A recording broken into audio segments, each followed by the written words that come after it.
तो ध्यान की ये 3 विधियां हैं जो मैंने अभी आपको करवाई। ओम के द्वारा सर्वप्रथम है श्वास को भरना है।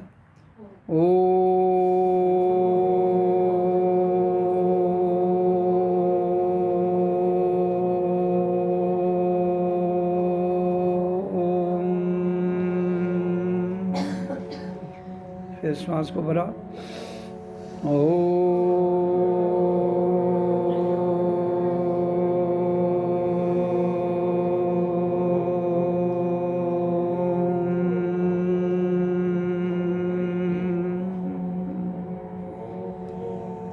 ये ध्यान की पहली विधि है जिसमें आपने 15 मिनट इसको करना है।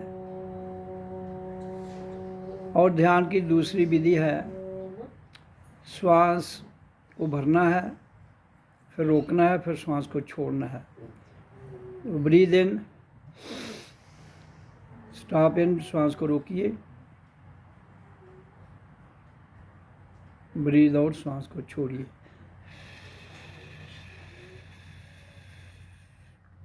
फिर ब्रीद इन, श्वास को भरना है, फिर रोकना है, स्टॉप इन, जितनी देर रोक सकते हैं।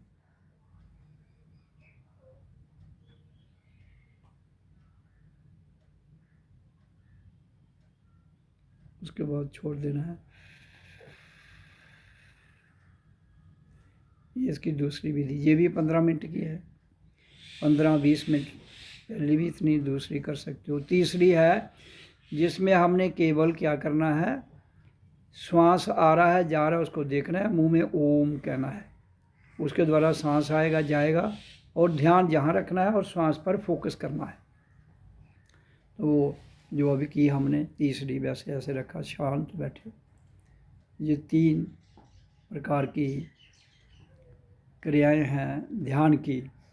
दुनिया में सबसे बड़ी शक्ति ध्यान है। आपने अगर भगवान, परमात्मा, अल्लाह, वाहिगुरु और भौतिक स्तर पर भी कोई कार्य करना है तो उसके लिए सर्वप्रथम ध्यान की आवश्यकता है। अगर हम ध्यान नहीं ठीक ढंग से लगाएंगे तो जो हम काम कर रहे हैं वो भी ठीक नहीं होगा। अगर हम वो भौतिक स्तर पर काम ठीक नहीं होगा तो परमात्मा तो एक सूक्ष्म चेतन शक्ति है, अति सूक्ष्म चेतन, तो उधर कैसे आप ठहर पाओगे। इसलिए इस संसार में हम आए हैं, भौतिक स्तर पर भी जो हम काम करें उस पर भी पूरा फोकस ध्यान से करें, और जो अध्यात्म स्तर पर अपने भीतर का ध्यान लगाएं उस पर भी पूरी तरह से फोकस करें, तभी जीवन सफल रहेगा और सफलता के साथ साथ आप अपने लक्ष्य तक पहुंच सकते हो। तो इंसान का जो सबसे बड़ा कार्यक्रम है इस धरती पर वो ध्यान है। वो जन्म के समय ही हमें ये जो शिक्षा थी ये नेचुरली मिली थी, किसी ने नहीं दी हमें, क्योंकि जब हम धरती पर आए तो ओ आ ये ध्वनि निकलती है, तो यही बाद में ओम बनती है, ओम आ ओम। फिर तो इससे हमें जीवन मिला है, इस ध्वनि से, और इसी आवाज़ से हमें श्वास क्रिया मिली है। और जीवन को जिंदा रखने के लिए ये दोनों ज़रूरी हैं। अगर दोनों में से श्वास चला जाए, वापस ना आए तो छुट्टी हो जाएगी, आवाज़ बंद हो जाएगी, तो आपको जीने का मज़ा नहीं आएगा। तो इसलिए बच्चा जब धरती पर आता है, माँ की कोख से जन्म लेता है, बड़ा आनंदित भाव में रहता है, क्योंकि तब तक उसको दुनिया का ज्ञान नहीं है। तो वो नेचर जो उसको मिला है वो उसी के आधार पर अपनी भौतिक पदार्थ आवाज़ के द्वारा प्राप्त करता है। माँ दूध देती है जब वो साउंड क्रिएट करता है, और श्वास से उसका जीवन चलता है। तो शरीर के लिए तो चाहिए रोटी, तो वो, और आत्मा के लिए चाहिए ध्वनि, जीवन के लिए श्वास। और फिर ये सब तीनों जब एकाग्र होकर ध्यान में चले जाते हैं तो फिर ये तीनों ही लोप हो जाते हैं और हम अपने आप से जुड़ जाते हैं। अपने आप से जुड़ना ही परमात्मा से जुड़ना है, अपने आप से जुड़ना ही भगवान से जुड़ना है, अपने आप से जुड़ना ही परमात्मा से जुड़ना है। और अपने आप से जुड़ना ही भौतिक स्तर पर संसार से जुड़ना है। तो ये सारी कलाएं, हर प्रकार की क्रिया जो है वो इंसान के पास है। वो इसको करते हुए जीवन बताए तो जीवन सुखी रहता है, जीवन शांत रहता है, जीवन आनंदित रहता है। इसलिए पूजा पाठ की जितनी भी पद्धतियां हैं उन सब में श्रेष्ठ है ध्यान। वो ऐसे जैसे आप कायदे में पढ़ते हो, फिर दूसरी, तीसरी, चौथी, पंचवीं, छठवीं, सातवीं, आठवीं, नौवीं, 10वीं, आगे कॉलेज में, फिर यूनिवर्सिटी में। तो ये सबसे जितनी भी बातें हैं जो मैं बता रहा हूँ, तो जैसे जैसे आपका स्तर ऊंचा उठेगा तो फिर आपको कायदा छोड़ना पड़ता है, छोटी क्लासें छोड़नी पड़ती हैं। इसलिए पूजा पद्धति जो अब बेसिक में हम करते हैं, मूर्ति को रखिए करता है कोई और ढंग से करता है, वो छोड़नी पड़ती हैं, नहीं तो हम रुक जाएंगे। जैसे अगर एक ही क्लास में किसी बच्चे को बार बार आप पढ़ाते रहो तो वो मेंटली भी रिटार्ड हो जाएगा और उसकी जो स्मरण शक्ति है वो भी कम हो जाएगी। तो इसलिए हमें जीवन में रुकना कहीं नहीं है। हम अगर रुकेंगे नहीं तो आगे बढ़ेंगे तो हमारा उत्साह बढ़ेगा और हमारे अंदर एक उत्सुकता पैदा होगी कि हम जीवन को आगे ले जाएं। इसलिए हमने जो पूजा पाठ की पद्धतियाँ, क्यों इंसान फंस गया है वहम में, डर में, क्यों कि वो वहाँ ही रुक गया। तो इसलिए उसकी मानसिक शक्ति कमज़ोर पड़ जाती है एक जगह रुकने से। तो जब उसकी मानसिक शक्ति कमज़ोर पड़ जाएगी तो शरीर भी कमज़ोर पड़ जाता है, और फिर जब मानसिक शक्ति कमज़ोर हो जाए, शरीर भी स्थिर कमज़ोर पड़ जाए, तो फिर उसको क्या होता है, फिर वो वहम में चला जाता है। फिर वहम में डर है, वो वहम इतना पक्का हो गया है, पीढ़ी दर पीढ़ी हमारे समाज के अंदर जो हमारे बुजुर्ग जैसे सिखाया वही करते गए भाई बुजुर्गों ने जो अपने समय में किया वो उनका ठीक था। आप नए युग में हो, आपके पास खोज के लिए सब कुछ है, उनके लिए इस खोज के लिए था, लेकिन उन्होंने इतनी खोज नहीं की। तो फिर वही जो जीव आत्मा है फिर वापस आ जाती हैं यहाँ। वो क्यों आती हैं दोबारा यहाँ? इसीलिए वो आगे अपनी तरक्की करें, खोज करें कि सच्चाई क्या है। अगर हम पुरानी बातों को ही लेके बैठ जाएंगे तो हम रूढ़िवादी बन जाएंगे, जिसको फंडामेंटलिस्ट कहते हैं, कट्टरपंथता आ जाएगी। फिर उसी के आधार पर जो हमारे धर्म संप्रदाय होंगे वो एक दूसरे से युद्ध करेंगे। क्यों कि हर कोई कहीं ना कहीं फंस जाता है। फिर वो जहाँ फंस जाता है और जैसे जंजीरों ने उसे पकड़ के रखा है, वो जंजीरें तोड़ना नहीं चाहता है और दूसरा भी नहीं तोड़ना चाहता है। तो फिर अलग अलग संप्रदाय, अलग अलग धर्म जो हैं वो एक दूसरे से झगड़ा करते हैं। जबकि हर संप्रदाय को, हर धर्म को मानने वाला कौन है, जानने वाला कौन है? इंसान है ना। हिंदू कौन है? इंसान। मुसलमान कौन है? इंसान। बुद्धिस्ट, ब्राह्मण, खत्री, वैश्य, शूद्र, सब तो इंसान का ही तो रूप है। फिर भी झगड़े इतने क्यों हैं?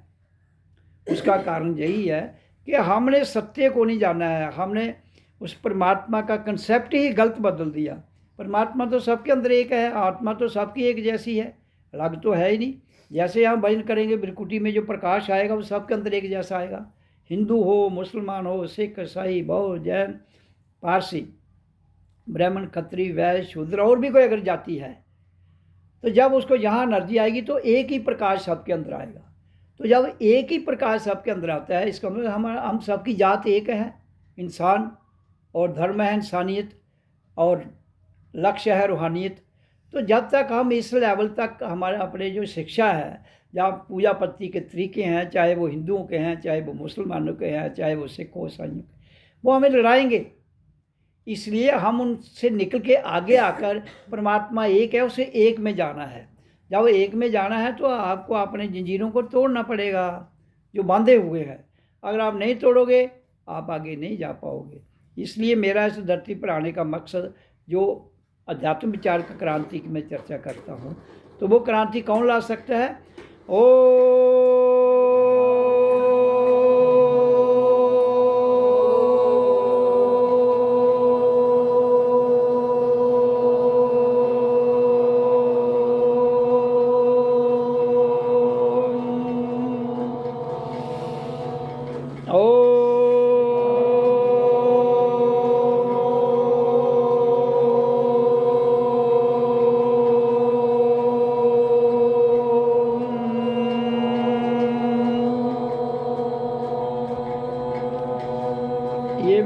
कह रहा हूँ कि इस ध्वनि के अंदर क्रांति है, क्योंकि ये जन्म के समय भी हम जब धरती पर आए तो हमारे भीतर क्रांति घटी, इनकलाब। कैसे? क्योंकि जब शरीर 9 महीने में माँ की कोख में तैयार होकर बाहर आता है तो उसको गति देने के लिए, उसके पूरे सिस्टम जो सीज हो जाता है, उसको पूर्ण क्रांति देने के लिए ये ध्वनि कर काम करती है। अगर जन्म के समय कोई भी बच्चा आवाज़ नहीं निकालता वो जिंदा नहीं रहेगा। अगर थोड़ी सी आवाज़ निकालेगा तो फिर उसके पूरा सिस्टम नहीं चलेगा, तो कहीं ना कहीं वो पंगु हो जाएगा। या कहीं जो डफ एंड डम्ब होते हैं उनकी पूरी ध्वनि नहीं निकलती है तो वो डफ एंड डम्ब हो जाते हैं, क्योंकि फिर उनका पूरा सिस्टम, तंत्र प्रणाली काम नहीं करती। तो इसलिए जन्म के समय जिस ध्वनि ने हमारे अंदर क्रांति लाई है, एक ये, और दूसरा जीवन को गति किसने दी? श्वास ने। ध्वनि ने ही श्वास को गति दी और फिर ऑटोमेटिक चलना शुरू हो गई। तो श्वास कहाँ तक है? देखिए आप अगर 19,000 20,000 की हाइट पर जाओ तो ऑक्सीजन नहीं मिलेगी, हवा तो होगी, ऑक्सीजन नहीं है। तो हमारा जो लाइफ है वो कहाँ तक हो सकती है? ज़्यादा से ज़्यादा ऊपर तो ऑक्सीजन लेके जाएंगे, ऐसे तो जो हवा है वो 16 किलोमीटर तक ऊपर है, लेकिन जिंदा नहीं रह पाएगा क्योंकि उसमें ऑक्सीजन नहीं है। तो ऑक्सीजन हमारे शरीर के लिए बहुत ज़रूरी है। तो वो 20,000 तक के बाद आपको लाइफ नहीं मिलेगी, इंसान कम ही मिलेगा, उससे नीचे नीचे मिल सकता है। तो इसलिए क्योंकि उधर हवा तो है, ऑक्सीजन नहीं है उसमें, और हमें ज़िंदा रहने के लिए कार्बन ऑक्सीजन, जिसमें एयर में ऑक्सीजन हो और कार्बन बिल्कुल थोड़ी सी हो, तो तब हम ज़िंदा रह सकते हैं। तो मैक्सिमम कार्बन, और जब हम श्वास को इनहेल करते हैं, जब उच्चारण करते हैं तो कार्बन को बाहर छोड़ते हैं, कार्बन डाइऑक्साइड हम निकालते हैं। कार्बन डाइऑक्साइड हमारे सेहत के लिए हानिकारक है। तो इसलिए जब हम ओम करते हैं, ओम, इससे हवा बाहर जा रही है तो कार्बन डाइऑक्साइड बाहर जा रही है, हमारे अंदर जितने भी विकार हैं वो बाहर निकले हैं। फिर जब हम इनहेल करते हैं तो इसमें ऑक्सीजन मिलती है जो हमारे शरीर के रक्त को साफ करती है और हमारे अंदर किसी भी प्रकार की जो रक्त में रुकावट हो उसकी सिस्टम को कैरी ऑन करती है, और फिर हम जिंदा रहते हैं। तो ये हमारे लिए ज़िंदा रहने के लिए, संसार में बातचीत करने के लिए आवाज़ चाहिए, ध्वनि, और जीवन के ज़िंदा रहने के लिए हमें श्वास चाहिए। ये दो ही मेन गुरु हैं सबके, और कोई गुरु नहीं है स्वाय श्वास के और ध्वनि के। और ध्वनि है जो ओ आ।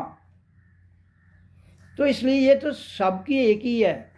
बच्चा कहीं भी पैदा होता है उसकी यही ध्वनि निकालता है। अगर मुसलमान के घर में पैदा हो उसको फिर मुसलमान कहना चाहिए, हिंदू के घर में पैदा हो उसने कहता मैं हिंदू हूँ, ऐसा कोई कहता नहीं है। तो फिर हमने समाज को क्यों बांट दिया? एक अवस्था को चलाने के लिए तो कुछ कायदे निज़म ठीक हैं, लेकिन इंसान को मत बांटो। अगर इंसान को बांटोगे तो झगड़ा होगा, झगड़े से होगा इंसान को मारेगा, तो फिर जीवन सुखी नहीं रहेगा। तो इसलिए ओम का उच्चारण करने से ये क्रांति अगर हम लाएंगे, जब ज़्यादा लोग इसमें सम्मिलित होंगे, आएंगे, तो तभी धारा बदलेगी। नहीं तो जो समाज के यहाँ रस्म और रिवाज है, पूरे लोग तो उसी में फंसे हुए हैं। जब उस रस्म और रिवाज में जो जनता फंसी हुई है वो कैसे निकलेगी? क्योंकि हिंदुओं को अपनी जंजीर है मंदिर की, मुसलमानों को दूसरी जंजीर है मस्जिद की, सिखों को गुरुद्वारे की, किसी को गिरजाघर की, किसी को गुम्पे की, किसी को और मंदिर की। कोई जैनियों का मंदिर है, ये हिंदू का मंदिर है, ये इसका रविदास का मंदिर है, ये कृष्ण का मंदिर है, ये राम का मंदिर है, ये कबीर का। तो फिर इसी झगड़ों में तो तुम बंट जाओगे, और जब बंट जाओगे तो फिर कहाँ, फिर तो जीवन चैन से नहीं रह सकता है। और अगर जीवन चैन से नहीं रहेगा तो फिर धरती पर आकर इंसान की अवस्था जो है, मानसिक स्थिति उथल पुथल रहती है। फिर जब वो शरीर छोड़ता है तो उसी अवस्था में छोड़ता है जो उसने अपने जीवन की जीती जी जानना हुआ है। क्योंकि जब हम शरीर छोड़ते हैं तो जो लफ्ज़ हम लास्ट में उस वक्त याद होगा, जन्म के समय वही हमें याद रहता है। तो इसलिए मैं कहता हूँ कि ओम का उच्चारण अगर आपको याद रहेगा शरीर छोड़ते वक्त, तो वो तभी रहेगा अगर जीवन में अभ्यास करोगे। अगर अभ्यास नहीं करोगे तो कैसे? उस वक्त तो इतनी दिक्कत होती है, आदमी को याद कुछ रहते नहीं है। मृत्यु के समय जब आदमी शरीर छोड़ता है तो फिर ओम नहीं कहेगा। हाँ, अगर उसने अभ्यास अपना पक्का किया तो अपने आप ओम उसके मुंह से शांत भाव में, जोर से तो नहीं उस वक्त बोल नहीं सकता आदमी, लेकिन अंदर से निकलता है। इसलिए हम आपको ओम का उच्चारण इसलिए कराते हैं कि पहले तो आप इसका अभ्यास करें, फिर धीरे धीरे धीरे धीरे क्या होगा, फिर इसकी ध्वनि अंदर जाती है, फिर अंदर से ऑटोमेटिक आवाज़ चलती है। किसकी? ओम की। बिल्कुल ऐसी एक आवाज़ आपको अंदर से आएगी। फिर आपको कुछ भी करने की जरूरत नहीं, शांत बैठना है, आवाज़ को सुनना है। जैसे मैं सुन रहा हूँ, मैं आपके साथ बात भी कर रहा हूँ और अंदर की आवाज़ भी सुन रहा हूँ, तो ये अपने आप चलती है। फिर हमें ओम की उच्चारण की जरूरत नहीं रहती है। लेकिन जिनको ये आवाज़ नहीं सुनाई देती है उनको तो ओम का उच्चारण करना पड़ेगा, क्योंकि अगर वो नहीं करेंगे तो वो आवाज़ नहीं आएगी, तो वो कभी भी शरीर छोड़ते वक्त ओम नहीं कह पाएंगे। तो फिर जीवात्मा भड़केगी इधर, फिर किसी को तंग करेगी, खुद परेशान रहेगी। तो फिर आप कहोगे नहीं हम श्राद्ध कराएंगे, तो उससे उसकी गति मिलेगी। ऐसा कुछ होने वाला नहीं है, ऐसा कुछ होने वाला नहीं। जीते जी अगर तुमने किया है, जब गीता में कृष्ण अर्जुन को कह रहा है, अर्जुन, जो आदमी शरीर छोड़ते बगैर अपना ध्यान यहाँ लगाते हुए ओम का उच्चारण करते हुए शरीर को छोड़ता है, वो परम गति को प्राप्त होता है। तो जब सिंपल आपके ग्रंथ में भी लिखा है, आप उसको तो जान लो, मान लो, तो वो तो करो ना। तुम ग्रंथों को मानते हो, ना तुम खुद करने को तैयार रहो, तो फिर कहते हो जी हमें दिक्कतें आती हैं। फिर और अगर दिक्कतें तुम्हें नहीं आती, तुम खुद उनको बुला रहे हो। दिक्कतें आती नहीं है, हम खुद दावत देते हैं। क्यों? क्योंकि प्रकृति का जो सिद्धांत है उस पर हम चलते नहीं हैं। हम अपने बीच में मन की बात को थोपते हैं, बुद्धि की प्लानिंग को थोपते नहीं, ये नहीं, ये ठीक है। परमात्मा के घर में कहता ठीक और गलत तुम्हारे लिए, मेरे लिए कुछ नहीं है। मेरे लिए तुम मेरे से जुड़ो, आनंद लो, और कुछ नहीं। परमात्मा आनंद का नाम है। परमात्मा एक अद्भुत शांति है, परमात्मा एक अद्भुत ब्लिस है। तो इसलिए उसको जानने के लिए आपको ध्यान की विधि ही सक्षम है जो मैंने बताई है। इसके अलावा और कोई भी रास्ता नहीं है। इसमें जो श्वास क्रिया है, हम इसको अगर श्वासों को काबू में कर लें तो हम जितनी देर मर्जी जिंदा रह जाए। 2 मिनट जिसके पास श्वास रोकने की कैपेसिटी है वो 150 साल जिंदा रह सकता है, कोई नहीं मारेगा उसको, समाधि लग जाएगी उसकी। लेकिन आपका अभ्यास नहीं है, आप ऐसे करना नहीं। इसलिए रोज़ करोगे तो एक समय ज़रूर आएगा, रोज़ 10 मिनट 15 मिनट उच्चारण करोगे तो आपका श्वास कंट्रोल में आएगा। फिर धीरे धीरे धीरे ध्यान लगेगा, और जिसमें 2 मिनट आपके कंट्रोल में आ जाएगा, समाधि लग जाएगी अपने आप। Then you are Shiva. जो शिव की बात करते हैं ना आप, शिव कोई और नहीं है तुम्हारे बिना। जिस दिन तुम 2 मिनट का ध्यान श्वास का आपके कंट्रोल में आती है और ध्यान ले जाते हो, उस दिन तुम शिव हो। लेकिन आपने एक मूर्ति को शिव मान के बैठ गए हो। मूर्ति तो कुछ कहेगी नहीं, 100 साल लगा के रखो, वो ना बात करेगी। हाँ, आप बात आप ही करोगे। कुछ लोग कहते हैं कि हमने बात की भगवान से। भगवान कोई बात नहीं करता, वो आपकी ही जो ध्यान की विधि उधर जाती है, वही रिफ्लेक्शन। साइंस में रिफ्लेक्शन को पढ़ो कि जो हम खड़े होते हैं हमारा ही फोटो सामने आएगा। इसी तरह से हम जो आवाज़ फेंकते हैं वही हमारे पास आएगी। कोई भगवान आवाज़ नहीं लगा रहा आपको। ये बहुत मिसअंडरस्टैंडिंग है समाज में। आपकी ही आवाज़, आपका ही अपना भगवान है जब आपके सामने खड़ा हो जाएगा। मैं और शरीर 2 अलग हैं। मैं हो गया आत्मा, शरीर अलग है। जब तुम्हें ध्यान में आएगा तो शरीर अलग, आप अलग दिखेंगे और आपका शरीर अलग दिखेगा। करने की ज़रूरत है, जो करना है वो हम करते नहीं हैं। लेकिन आलतू फालतू गप्पे कहानियाँ इधर उधर की बातें करके 2 निंदा स्तुति, किसी की तारीफ़ करते हैं, किसी की निंदा करते हैं, तो दिन गुजर जाता है। तो इस तरह से दिन गुजारने का तो जीवन थोड़े रुकेगा, समय तो चलता रहेगा। जब समय चलता रहेगा तो समय ने इंतज़ार किसी का नहीं करना है। आपने सुना ना, time once last is last forever, and time does not wait for anyone, not even for a king और फकीर। समय किसी का इंतज़ार नहीं करता है। लेकिन तुम तो अपना जीवन बता के चले जाओगे तो जीवन चला जाएगा। खा पी के किया, बच्चे पैदा किए, तो वो आगे करेंगे पैदा। वो तो एक प्रोडक्शन है आपकी, परिवार आप कहते चलाते। वंशवाद चलाना चाहते हो, अंशवाद खत्म करोगे तो जितना भी परिवार होगा सब जकड़ पैदा होगा, ऐसा समय आता जाएगा। अगर आपने अंशवाद पर ही नहीं ध्यान दिया, अंश कहते हैं आत्मा को, वंश कहते हैं परिवार को, तो अंश को जागेगा इंसान, तो अंश को जानेगा तो वंश भी ठीक रहेगा। अगर खाली वंश ही बढ़ाते गए, अंश का ध्यान नहीं रखोगे तो दिक्कत, आज आप हो कल आप फिर आओगे, दिक्कत आपको ही होगी। तो इसलिए वो दिक्कत कल को ना आए तो आज को ठीक कर लो, आज को ठीक कर लो ना। आज तो आपके पास है, आगे तो कुछ भी नहीं है, आज है, आज को ठीक कर लोगे तो कल अपने आप ठीक हो जाओगे। अगर आज आप जागे हैं तो कल भी जागे होंगे, अगर आज सोए हैं तो जागना पड़ेगा, नहीं जागोगे तो सोए सोए जीवन गुजर जाएगा। इसलिए सत्संग की बहुत बड़ी महत्ता है, बशर्ते कि जो आदमी सत्संग करता है वो जागा है। सत्संग करने वाले बहुत गुरु मिलेंगे आपको, मैं तो एक आम आदमी हूँ, गुरु बहुत मिलेगी। अगर वो जागे नहीं है तो उनका सत्संग भी समाज को खराब करेगा। और डराते हैं, बह में डालते हैं, ये करोगे ये हो जाएगा, क्या करो, आपके अंदर दिमाग है, ठीक काम कीजिए आप। कर्म, ये कर्म भूमि है, यहाँ कर्म करना तो हर एक का फर्ज है। कर्मण्य से बाधिकार है, फलेषु कदाचन, कर्म करना हमारा अधिकार है, काम करना हमारा हक है। उसका आउटकम क्या मिलता है वो तुम जिसके योग्य हो गए, जिसके तुम काबिल हो गए, वो मिल जाएगा भाई। आपको ज़्यादा सोचने की जरूरत नहीं। आपको मैं भगवान से माथा टेकूंगा मुझे कुछ देगा, वो कहता है यार तुम पागल हो गए हो, इधर दुनिया में मेरे से मांग रहे क्या, मैंने तो सब कुछ दे दिया है। क्या चीज़ जो तुम्हें चाहिए धरती से मिलती है ना, रोटी कहाँ से मिलती है, धरती से, कपड़ा धरती से, मकान धरती से, खाना पदार्थ धरती, हर चीज़ दुनिया की, सुई से लेकर हवाई जहाज तक, सुई से लेकर रॉकेट तक कहाँ बनता है, धरती पर। तो फिर धरती को माँ तभी कहा गया है कि माँ ही देने वाली है, इसलिए इसको धरती को माँ की उपाधि दी गई। तो जो मर्जी ले लो, भगवान के पास क्या कुछ नहीं। और भगवान ने भी अगर मांगना है तो धरती पर पैदा करेगा तो ले ले वो। भगवान तो, हर इंसान भगवान का स्वरूप है, उसको चाहिए तो धरती पर, आप धरती पर आए हैं, शरीर मिला है, दिमाग मिला है, कर्म करो, हाथ पैर मिले हैं, कर्म करो, ले लो, दिमाग मिला है, जो तुम चाहो लेना तुमने है, करना तुमने। हाथ पर हाथ बैठ के धर के बैठे रहेंगे तो कुछ नहीं मिलेगा, नहीं भगवान देगा, कोई नहीं देगा।